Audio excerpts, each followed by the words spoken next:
So I managed to balance this with this awesome system. Let me show you.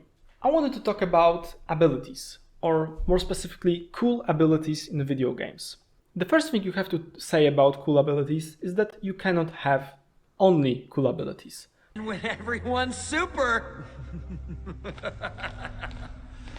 no one will be.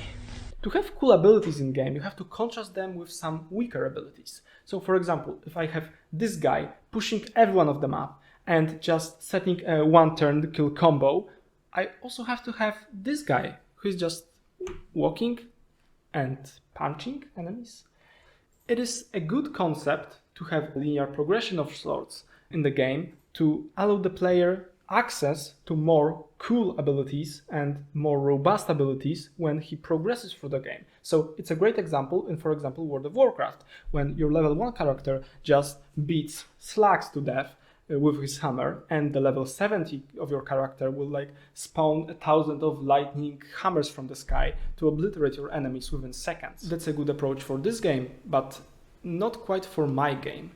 If you have forgotten or have never seen my channel before, I'm making Primal Fray. So this is a roguelite strategy turn-based game. I know it's a weird flex. The main purpose of the game is for you to go into action adventures like in Darkest Dungeon, and with each run gather new primals like in Pokemon. But I want you to use these primals in a team-based fashion, so that they synergize with each other, so that you build compositions out of them, and so that it all makes sense. You can see that the progression system doesn't really work in this game, because if I make the later down the line primals, so like your Mewtwo's or Gyarados, right, too powerful, then you will never use the first primals. And I want every one of them to be somewhat viable and none of them to be obsolete. Fortunately, I'm not alone, because this is what producers of one specific genre had been struggling with for years. Card games. What's the main point for the producer? They want you to buy card packs, and you're only going to do it if there are many cards viable for you to play. If there is only a set of 15, for example, cards, which are good enough for you to purchase and play, you will just play those. So they've been working out systems for you to use both weak and strong cards. And how they do it? Of course, you know it, mana systems. Instead of progression, games like this created sort of currency, a way of pricing your abilities so that you have pay more to use more cooler stuff and like spawn a dragon, and pay less to spawn a small goblin, gremlin, or whatever. But if you just have to use this mana to move them and to make them like act, probably you just have one strong guy which you use all of your mana on, and rest of your guys do what? Nothing? What mostly inspired me was Magic the Gathering. You see, my primals are coming from different biomes. That is to show different parts of the world and allow you to explore. Even right now you can see I have an ice golem, so from the ice tribe, I have the moth guy from the desert tribe, and I have the crystal frog from the arcana tribe. So like the magic people. Anyhow, what really suits that system well is then a mana system which takes those tribes into consideration. If you have only ice guys, probably it will be easier to play. However, maybe if you want to synergize with some other primal, you will have to think of creative ways of mana generation. So I went that way. Let me show you what I did.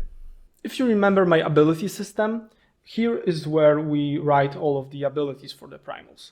So if we look at the ice walk, for example, for the ice primal, so that's the ability that allows him to walk, basically. So it's really simple ability, one of those weak abilities. So how do I make it valid in the game? Well, simply, I will just add here the mana cost to this ability to -1 or -2. That means that when this primal will walk, he will generate this amount of blue mana. So that later, when he wants to cast a more powerful spell, like Freeze the Lake, he will be able to do so because this spell costs 3 mana, for example. So if he walks a few turns, then he gathered the mana to cast the more powerful spell. This way, I can have weaker spells which basically are used to gather mana for more powerful spells. This creates mana economy and really influences the strategy of the game. So you have this one carry, for example this Crystal Frog. Look at him in combat. He can do this and he can do that. If you've ever played any strategy games, you would consider both of them to be OP. Why? Compare it to the punch of the Crystal Golem. Even if I make the numbers on the punch bigger, it is still incomparably less OP than the AoE like ranged spell. So the solution to that, I just make the AoE ranged spell really expensive to use. So if you want to play this Crystal Frog, you have to find some way to generate the mana for him. Of course, right now I only have 3 primals in the game, and for the first build I want to do 5 primals, 1 from each biome, so that I cannot really show you vertical decks, like generating just arcane mana to power your frogs, you know? It would be cool, but that's for the future. For now, I had to do more creative ways of showing you the economy I wanted to design for so long. So this flying Mothman, he can fly.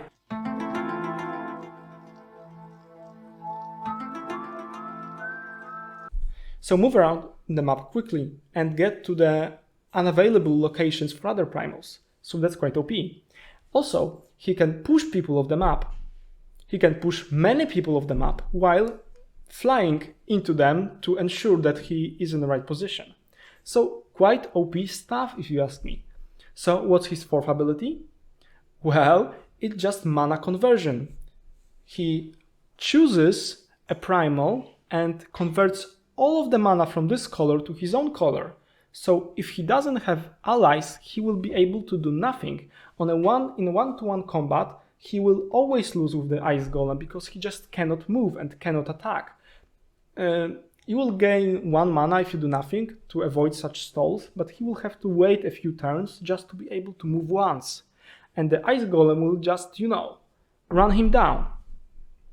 But in the scenario 2-on-2, having 1 Ice Golem to generate mana for him, and then he converts this mana to use it against the enemies, he may be way, way more stronger. So you can already see how this game becomes synergistic because of that. So much time went into thinking about this to allow me even to balance this game and to ensure that each little primal has a use on it. So, for example, I am planning to add 1 primal for each biome for now. Really, these primals you see, they are the baseline strength. There will be no weaker primals than that, just stronger in the game. These are the first primals you will encounter. Just from this a few ideas and few primals, already strategy stems and makes the game playable finally. After it's like the 15th devlog and the game is only now getting playable. We can move, we can cast abilities, but only now, when the price is here, we are able to balance it and to strategize it, and I'm so glad we're at this point.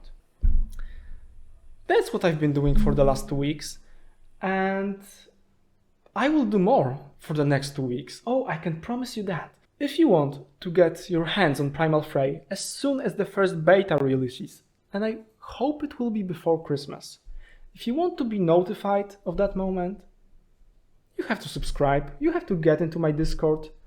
You will get access to the game as soon as the first beta version is available. And I will come back next time with some new eye-opening abilities and things for the Primal Fray, I hope.